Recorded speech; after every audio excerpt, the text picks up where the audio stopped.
Greetings and a very warm welcome. In this video, we are going to examine the vital importance of properly managing calcium for laying hens. Why is this so critical? It is because many people handle this topic very poorly. For instance, they give their hens calcium when it should not be given, or they provide it in an inadequate manner, which ultimately results in the total destruction of egg production. Be sure to subscribe and like this powerful video because you are going to learn a great deal today. Now, when we watch videos about calcium for chickens and hens, we are usually offered a very superficial overview of what calcium actually does in the bird's body. The main focus of these videos is typically just the eggshell. However, throughout many discussions, we have seen that when talking about egg or meat production, it should be viewed as a result, not as the primary focus of our attention. Above all, for birds to lay well, it is necessary to ensure their good health. Therefore, the better you understand how your hen functions, the better conditions you can offer her so that you can enjoy her best results. Calcium is a very complex matter. It is not simply a case of giving calcium and getting good eggs. To understand it deeply is to know that when the hen's body needs calcium to form the shell, the first thing it does is take it from the blood. If there is not enough calcium available in the blood, an emergency mechanism is activated. This is where a very special part of the bone comes into play, the medullary bone. This type of bone is not structural like the femur or the tibia in their entirety. Rather, it is a temporary internal deposit of calcium. The hen's body constantly builds and destroys this medullary bone to have calcium reserves ready for egg production. And do you know what activates the production of that medullary bone? The hormone estrogen. So when the hen starts laying eggs, she also starts producing more medullary bone. This is why we speak of the calcium cycle. The calcium cycle looks more or less like this. Step number 1, ingestion. The hen eats the calcium.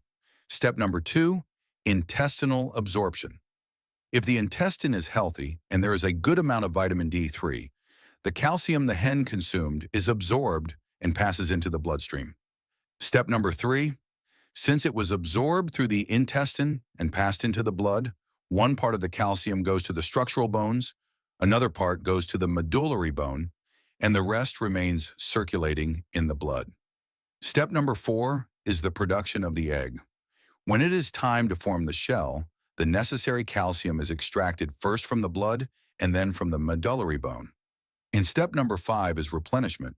If the hen has good nutrition, the used calcium is replaced. If not, health problems appear, and there will very likely be production issues. If there is not enough calcium available in her system, the hen begins to steal calcium from her own structural bones. And what is the result?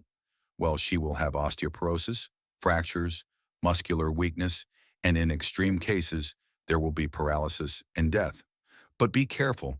This does not mean you should give calcium recklessly. A very common mistake is giving calcium to young pullets that are not yet laying, which can damage their kidneys and, in the long term, affect their future as layers. So here comes the first professional tip. Only when the pullets have laid their first egg is when you start giving them additional calcium, and if possible, not in powder form, but in larger particles so that it is released little by little in the digestive system. When pullets are developing, it is very important to allow their organs to develop and mature very well, because the task of laying an egg daily is actually a complex job, and it is better that the organism is at its maximum and full development. When we give them too much calcium ahead of time, we are sending a material that is difficult to process before their body is completely ready to use it. Therefore, systems in development, such as the renal system, will be challenged by the additional calcium, and we could atrophy their functioning and risk the correct maturation of other systems. It is a risk you do not want to take because when you carefully read the management manuals for commercial lines of laying hens, you will see that the care of pullets just before they start laying is extreme. They are very delicate. Additional calcium is also not given to hens that are undergoing or passing through a period of rapid molting or a change of plumage. Since they are not laying eggs, they should not be given additional calcium. There are also several reasons why offering calcium mixed with the concentrated feed is not such a good idea. Look, in the first place, it is better for the hens to ingest the calcium in the afternoon during the last meal of the day. This is because although the hens look still when they go to sleep, internally they are processing everything necessary for the manufacture of the egg. This includes a large part of the digestive system moving and absorbing the calcium from the food, because the hen's uterus is demanding calcium in large quantities to form the eggshell. Therefore, it is better to offer it in the afternoon or evening. Additionally, the recommendation includes putting the extra calcium in a separate container, because hens know how to consume only what they need. If you mix it with the food, it is like forcing them to eat calcium, sometimes too much. Too much calcium can also bring consequences. Sometimes it is simply eliminated in the droppings, or it can also lead to renal problems, damaging the kidneys and such. In the agricultural industry, it is known that thousands of hens, when they finish their productive cycle and are removed from their cages to be replaced, have bone problems. One of these, which is very easy to see, is the deformation of the bone that passes through the middle of the chest, which we call the keel. This bone deforms and twists for various reasons. The thing is that after 2 years of production, these hens are no longer profitable because they no longer lay well enough, among other things, due to the health problems they have. But on a farm or in a back garden coop, one can have a hen laying well for much longer. The conditions are very different, so everyone decides what type of management they want to give.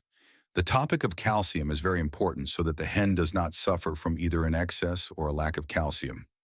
So my summary up to this point is this. I have said that pullets are not given additional calcium, nor are they given commercial layer feed before they have laid their first egg. From the appearance of the first egg onwards, they are given layer food or a calcium supplement in their diet if you're using varied food. Tip number 2 is to offer the calcium preferably in the afternoon hours or in the last meal of the day. And idea number 3, try to give that calcium separately and not mixed with the concentrate so that each hen takes the calcium she needs. Oyster shell and bone meal are among the most mentioned options, but perhaps the cheapest and most accessible is the reuse of eggshells, right? And since I know that most of my audience consists of wonderful people who have hens at home, I am going to give you some very good recommendations. Even though it seems very simple, even when using eggshells, mistakes are made that can be fatal. First, toast them in the sun. Solar radiation sterilizes and kills many bad things. Usually, a whole day receiving sun is enough. But be careful. For me, the most reliable use is the shells from the hens in your own home. It is not highly recommended to use shells coming from another coop, as they can bring diseases, viruses, and bacteria that could sicken your own hens. Then we take those shells and put them in direct sun until they are well toasted and dry, usually from one day to the next. Well, then I will use a normal little pot here. I will tell you why the material is important. Now, as we put the shells in, you break them more so that more and more fit. To finish crushing them well, you can use a piece of wood like this if you want, something that has a flat tip to crush those shells. The thing is simple. Just hit it with the stick and it gets crushed. If you have a grinding machine, that would be very good. The point is that in the end, you get this. The crushed shells should not be reduced to powder. Rather, it is like a coarse sand. Here we find particles that are 1 millimeter and a few others that reach about 4 millimeter. So this is very good because it gives us different degrees of calcium release within the digestive tract, which is super beneficial. Now let me talk to you about the material where this is done. I use a metal pot and a fine piece of wood here because, although some say it is a good idea to take a bag, put the shells in, and when you have enough, wrap them well in the plastic bag and crush them right there. Even putting something on top like a towel to help cushion it, it is not a good idea. It seems like a good idea until you realize that in the process, the plastic bag suffers a lot and starts to break. Look how sometimes some of this powder comes out. The sharp edges of the shell pieces manage to destroy and scratch the bag, sometimes breaking it, and many tiny pieces of plastic remain mixed here in the calcium. Therefore, it is not advisable to do this because those tiny pieces of plastic, when ingested, can cause long-term problems. Over time, these small bits of plastic, sometimes microscopic, release toxic substances or simply accumulate and affect the liver, kidneys, the immune system, and of course, the reproductive system. So when you crush the calcium, use elements that do not release dangerous materials in the process. It is for this reason that the use of metal or wood is highly recommended for performing this task. Now I want to mention that there are several health problems related to calcium, and I will explain them well so you can react better. Next, we will see signs that indicate your hens have a calcium deficiency. If you have hens, this information is pure gold because sometimes the symptoms are silent but can be fatal. The most common signs of calcium deficiency are eggs with thin, rough, or broken shells, hens that eat their own eggs, and hens that start to limp or are inactive. The most serious cases include three things: fractures, bone deformities, and cloacal prolapse. Listen to me well. Do not think your hen is superb just because she is still laying eggs, as her body could still be suffering and self-destructing inside, stealing calcium from her bones. Let's talk, for example, about prolapse. Many people who have hens have suddenly seen one of their hens with the gut exposed from behind, and when they try to return it to the interior of the body, the gut comes out again. This can happen in different cases. One of the causes of this problem is a calcium deficiency. Calcium is not only used to produce strong shells, as I said at the beginning of the video, it is also needed to maintain the skeleton in good condition. It serves for the correct functioning of the nervous system and the strength of the muscles, especially the muscles that control the cloaca and the oviduct. If there is not enough calcium, the muscles lose strength. And what happens? The hen fails to contract properly after laying an egg, leaving that moist gut exposed, which you see there as red or pink.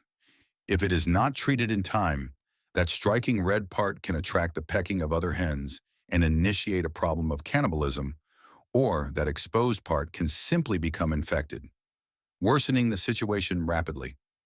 All of this can be caused by a calcium deficiency. So giving calcium in an adequate way to the hens is super important. However, calcium only works well when it has an adequate balance with an element called phosphorus and when there is good vitamin D in the intestine. If we fail the hen with vitamin D and phosphorus, no matter how much calcium you make that hen swallow, she will continue to have calcium deficiencies and the shells will continue to come out bad or the bones will become weak. This is because to process calcium, the hen needs phosphorus and vitamin D3. For this reason, I have been sharing the benefits of feeding hens with varied things. A laying hen requires a very, very powerful level of nutrition to healthily maintain her vital functions and, besides that, have enough energy and resources to produce one egg a day. So feeding her solely on maize will, sooner rather than later, make her fail due to a lack of nutrients. Varied feeding includes superfoods from the natural world, and it is from this diversity of resources that phosphorus and many of the required vitamins come. Do you know what happens? If the intestine lacks vitamin D3, the calcium cannot be absorbed. It would pass straight through the exit pipe. Therefore, it is important that we give our hens a vitamin premix at least once every 15 days, or if the hens only feed on commercial concentrate, that commercial concentrate supposedly has vitamins. However, for my special audience, I want to say this. Naturally, vitamin D3 is produced by the hen's own body when the hen takes in the sun. With direct sun rays, vitamin D3 can be obtained. And if the intestine has enough vitamin D3, then the calcium passing through can already be absorbed. But one very important thing is still missing, which is the relationship between calcium and phosphorus. But not the phosphorus for lighting a stove. No, madam, not that one. If a hen does not get phosphorus in her diet but has calcium, things do not work well. It is like wanting to build a wall where you have all the bricks but you have no cement. The bones are not built, the eggshell will not form, and her body cannot even move the energy it needs to live. So phosphorus is the secret partner of calcium. The good thing is that with the different strategies we have been recommending, the good management of vinegar, the use of garlic, the proper use of germinated grains, fermented foods, raising insects at home, select scraps from the kitchen, and forages, we are obtaining not only the adequate amounts of phosphorus, which in the calcium-phosphorus ratio is about 4-to-1 or even 6-to-1, but we are also helping the intestine improve its functioning to better take advantage of everything we give the hens. Besides improving their health, You get the most perfect eggs possible for both food and for raising chicks. Two other important things to mention. When you have cockerels together with the laying hens and the food is mixed with calcium or contains high amounts of calcium, the cockerel's health may be in danger. What we know is that over time, the body can be affected. Excess calcium in birds that do not need it can accumulate in the kidneys, causing renal damage, calcification of soft tissues, and even stones or urinary blocks. This is especially serious if you have a very dear cockerel, one very valuable for his genetics, or simply because he is your star breeder. So while you might not do it, in many coops, the cockerel only joins the hens for mating, and then they are separated again. However, in most back garden coops, you will see the cockerels living with the hens. If that is your case, it is better for you to know that it might not be good for the cockerel to eat so much calcium. In warm climates or in seasons where the weather is very hot, dangerous things happen. Due to the heat, the hens will want to cool off, so they must not lack fresh water, and this must be in the shade. Adding ice during the hottest part of the day is a good practice. In any case, it is common in warm places for more eggs with soft shells to appear and for production to drop. This happens because, in an attempt to maintain temperature and not die from heat, the birds are often seen panting with their beaks open and their necks moving a lot. We call that gular fluttering. The hen is struggling to get the heat out of her body. By starting to breathe like this, the loss of carbon dioxide increases, and the hen's blood loses its pH balance. That is, the balance between acid and alkaline. The blood tries to become alkaline because it loses pH and carbon dioxide. We call this problem respiratory alkalosis. At that moment, the calcium that was available in the blood can no longer be used to form eggshells, which is why they come out so weak in hot weather. Nor can the calcium in the blood be used because it is no longer available, not even to supply the calcium used in controlling the body's muscles or for transmitting nerve signals. So pay close attention because some people get confused. I previously taught that adding 5 ml of vinegar per liter of water helps improve the pH of the digestive tract, mainly the crop, and helps the taste of the water to stimulate drinking. However, a person in a hot climate might think adding vinegar will help them drink more and control the heat. No, do not do it. Vinegar is our ally, but knowing how to use it in hot weather is vital because it can be dangerous. When hens are very hot, vinegar at the hottest time of the day lowers the pH of the digestive system but not the blood, and it will also make the calcium still in the digestive system less available, further reducing calcium absorption at a time when it is very necessary. This would harm the hen even more. What I recommend in hot climates or super hot seasons is that instead of vinegar, you should give them bicarbonate of soda. How much? At a rate of 0.5 gr per liter of water. This dose helps compensate for the loss of bicarbonate due to hyperventilation and improves water consumption, which is beneficial for the birds, and you can continue collecting strong eggs without risking the health of your hen. As a final note, know that in cold climates, using vinegar can be very useful for improving digestion. But be careful. If we give it just when they are absorbing calcium to make the egg, it hinders instead of helping. It is best to give the vinegar in the morning and the calcium in the afternoon or at night.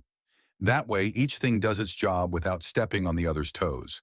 Your hens will lay hard, clean eggs with a happy digestive system.